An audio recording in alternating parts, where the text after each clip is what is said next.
Brian Little.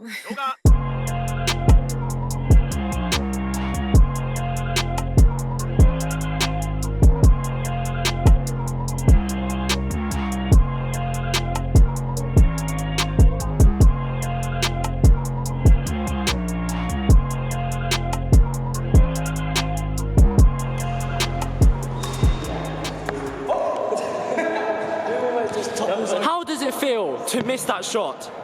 How does it feel? Oh my god! I just took off the grip. So, as you guys know, on my channel, I don't really do too many shoe reviews. I mainly just do racket reviews. The only shoe reviews I've actually done is like the Eris 3 and the Eris 2 review, and that's about it. So today we have the 65ZM2s. The original 65Zs were actually released not too long ago. And this is more of like an S upgrade if you're talking about like iPhones to this shoe. It's not a massive change, but they are very, very incremental but important changes to this shoe. A lot of people don't actually realize this, but having a good and reliable badminton shoe is actually more important than having a good racket, in my opinion. The first badminton shoe that I got that was good was like the Eris 2. Like before then, I always spent like only £20 on badminton shoes, and they never really did the job well, and I always complained about the grip. And of course, if you don't have good grip, then of course you can't have good footwork to get to the shot, and that affects your shots quite a bit. Because, for example, if you want to go to the back of the court to do like a big smash, and if you don't get behind the shuttle quickly enough, then your shot won't perform as well, regardless of what racket you use. And luckily, badminton shoes, they are not too expensive. They are average for a pair of shoes in general. Like you can get these for around £90 or 90 something pounds, considering its retail price is £120. You'll find deals everywhere. And most Nike shoes, they're like £80 anyway, considering what you're getting. So they are not too expensive. I understand some rackets, they may be a bit too expensive for some people, like £200 for recommended retail price. And even with discount, it's only like £170. So let's take a look at this shoe and break down on the new technologies that is used here and what makes it very special. The stability on this shoe is mainly where it stands out in comparison to other shoes. Of course, this is not like the most stable shoe that Yonex is putting out. I would say the Eclipse on Z and that kind of single base shoe is more stable. This shoe is more aimed at like everyone. It's like a do-it-all shoe. So it's not like one attribute where it particularly excels. I think it just excels in all attributes.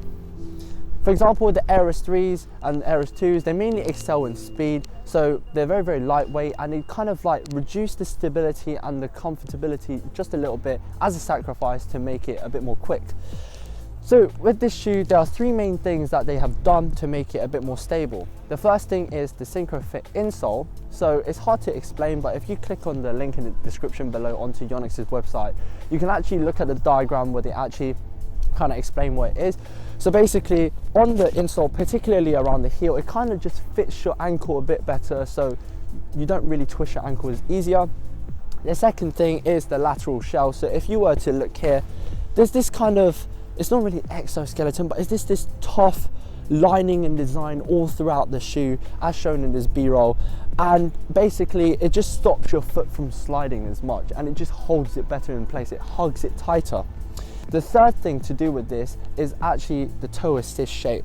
I mean, these fancy names, Yonex could say anything about this thing, but in practicality's sense, the toe assist is just this thing that hugs your toe better. It's just a shape that is more comfortable. I mean, most of the new Yonex shoes are really comfortable in that sense, but this one just has extra padding and stuff in that area. So there's certain things that make this shoe special. Power Cushion Plus is present here. I mean, it's not new. Most of the new Badminton Yonex shoes have it already, and it's great. It's got great repulsion and it's really, really comfortable. There's something called the double Rachel mesh. Excuse me if I didn't pronounce it 100% right. And basically, it's this little thing on the top of the shoe, and basically it just allows for great breathability, and so your foot just doesn't feel sweaty and horrible. And it's really, really lightweight, and it's just great, but it's nothing like revolutionary. I mean, Yonex has loads of these fancy names for things, so that's why I try to break it down in my reviews so you guys can understand. If you look at the bottom of the shoe as well, you'll see this graphite plate. Some of the new badminton shoes, I mean most of the top end ones by Yonex already have this, and basically it allows for a bit more stability so your shoe doesn't actually twist, because believe it or not, when you're trying to push off, your weight distribution along your foot isn't completely even depending on like different shots. It sometimes twists, and with this you can see there's little to no twist at that bottom insole area, so it makes it really stable, especially for singles play. There's also the famous Hexa grip on the bottom of this shoe. Almost every single Yonex shoe has. It's fantastic, it provides great grip, and for some reason these Hexa grips is actually better on the top end shoes than the lower end shoes, so don't expect the grip to be the same. This is in fact more grippy than, for example, if you get a £20 Yonex shoe. So this shoe comes in two main colors. Of course, they might release some new colors in the future, as Yonex always does for most of the top end shoes. Here is the, as you can see, the blue and black, or white and gold. No, but basically they have another version which is orange and white as well. So I'm just quickly cutting to a clip that I'm shooting at home because I can't really demonstrate what I'm about to show you outside. So one of the main differences between the first 65ZM and the second 65ZM is that there is like these ventilation holes on the bottom, and you might be like, well, that's just tiny changes and it just probably won't make a difference. Trust me, it does. So basically, you might just notice on most badminton shoes, like they're made from pretty tough material. And although they're pretty breathable nowadays, but after playing for like long badminton sessions, it does tend to get really sweaty. And because the ventilation isn't that great, it tends to build up and yeah, it starts to stink after a while.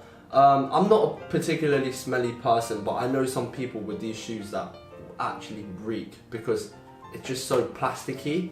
So Yonex has come up with a solution. So even though they're using imitation leather, which some people might immediately start to think, oh, it's gonna make my shoes stink or something, it's not. Basically, it's very well ventilated from the double rational mesh, and also on the bottom, I actually have a little demo to show you. I brought my good friend here, it's called a hairdryer. Put it inside the shoe and you will literally feel immense amounts of air come out here. Like, I'm not even exaggerating, it's literally like there's just a hole, but it's proper like sealed up inside. So I've got myself a candle.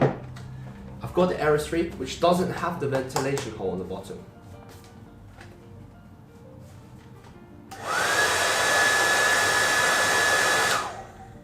No change. Yeah, okay, I look crazy right now, but trust me, this demonstration is worth it.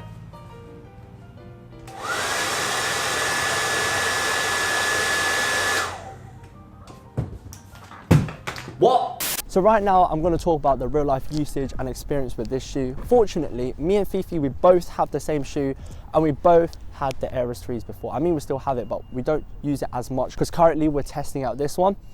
Personally, I prefer the Eris 3 and Fifi prefers this shoe, but we'll go into more in detail about like why is that, because we're slightly different players, we're slightly different play styles, and we both play different disciplines mainly. So Fifi, which one do you actually prefer?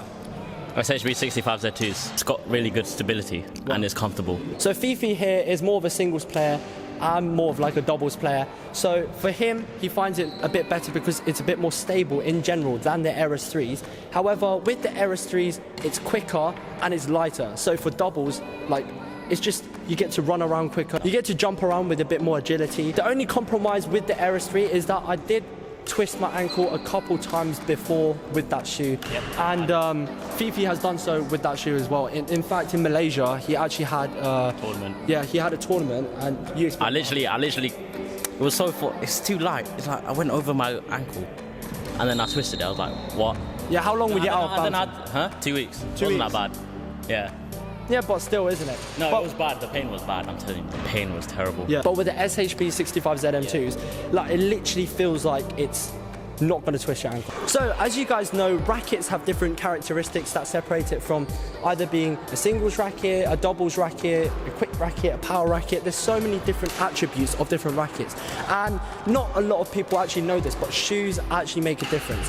Where you could argue, oh, but just get better footwork and you'll do fine. Well, that is true, but your gear is a very vital part of your game, and I didn't actually realise that shoes were that important until I started getting good shoes. And ever since I bought the Eris 2 before, it's literally changed how I thought about shoes. Like, it's so much more beneficial to be able to get to the shuttle quickly, have better grip and stability. Grip is a massive thing. When you get higher end shoes, it does make a big difference when it comes to grip. So what do you actually think is the difference between the grip on this shoe and the Air S3 in your opinion? Do you think they're the same? Do you think? I think they're the same, to be honest. Yeah. Yeah, that's pretty much it. Yeah, personally, I think these two, the grip is about the same. Yeah. And in terms of like the bounciness for the power cushion, they feel about the same as well. I think this one, I don't know why I feel this has way more bounce. I don't know. Really? The Air S3s, yeah. I just feel like in terms of the heel part, you know, that yellow part, that kind of bounciness is the same, but in general, like this has more padding around the shoe. Yeah, there's more padding. So that's why it probably feels a bit softer. The Air S3 actually cuts down on the mass of the shoe because it cuts down on unnecessary bulk. But here, they reinforce it a bit more. Like I can't even. It's very, very solid, and this is literally imitation leather, and it's really, really high quality. The Air S3 is a bit more kind of like open hold, so it's actually a bit thinner in a sense. For durability, if you notice, a lot of shoes, I think, was it on this one? Yeah, this area, you know when you drag your foot on the side of the floor, like a lot of them wear through, but with the newer generations of shoes, like since the Air S3, they've actually made this area really, really tough. Really tough. Yeah, there's barely any damage at all. And that's a really good thing, because I remember still with the Air S2s, they had a bit of wear through like really, really quickly, and that was an issue. What type of player does this 65ZM2 suit? Well, I would say it literally suits everyone. This is an all-rounded shoe, perfect for doubles and singles.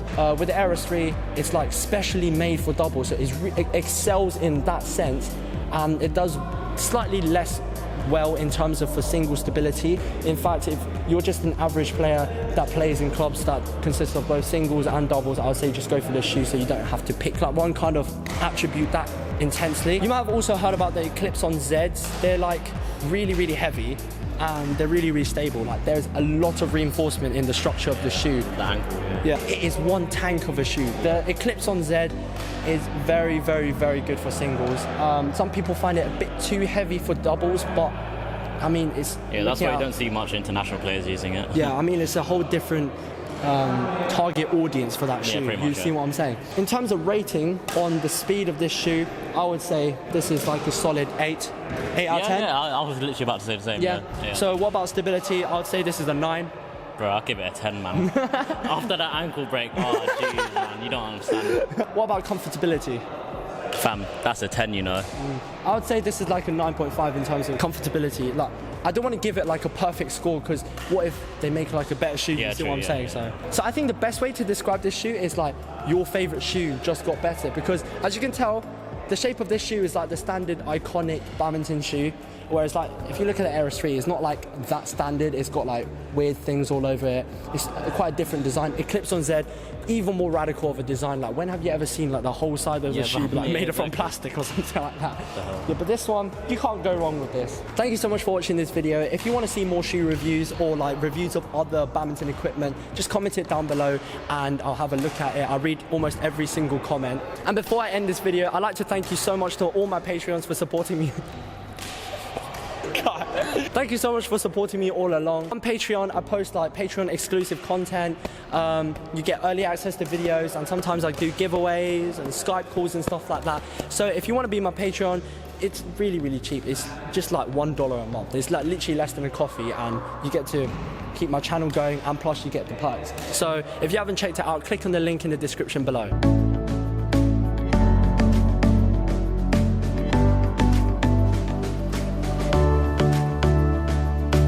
How does it feel to hold the 65ZM2s? Feels like I'm holding a shoe.